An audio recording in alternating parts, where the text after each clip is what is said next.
پلکفت هاتنا جشن قربانی ریوبریا گشتیا گشت و گزار پارێزگەها دوو که پلانک باش دانای بو چند کوب باشترین شوه پیشوازی خدمت کردنوان گشتیاران بکات ین کو دروژن جشن دا سردان پارێزگەها دوو که کن بو و مرمجی 15 تیم جلای ریوبریا گشتیا گشت و گزار پارێزگەها دوو که هاتی نپکینان کو اف تیم روجابری جشن به آماده بودن جناب ریوبریا گشتیا گشت و گزار پارێزگەها دوو که لوان زالگهان راستیابونین کو گشتیار تعداد هنت ناف پارێزگەها دوو که داول ور آو شیریناهی و پروژه رو ریبرین گشتیاری سروان گشتیاران بالا کردن کو تنت نوا پارێزگەها دوو که دا زده باری و چند جی لجنم پشکنین لریوبریا گشتیا گشت و گزار پارێزگەها دوو که بودم 4 روز جشن دید ات خدمت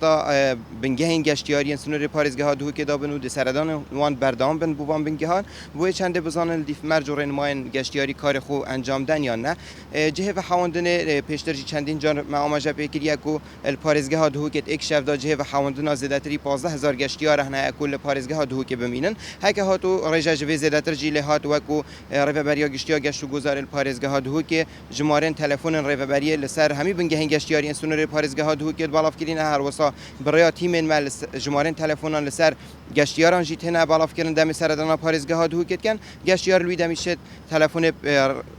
جمارن ریوبریا گشتیا گشت و گزار بکت و جهد جلای ریوبریا و بوهت ادابین کرنج برکو جبلی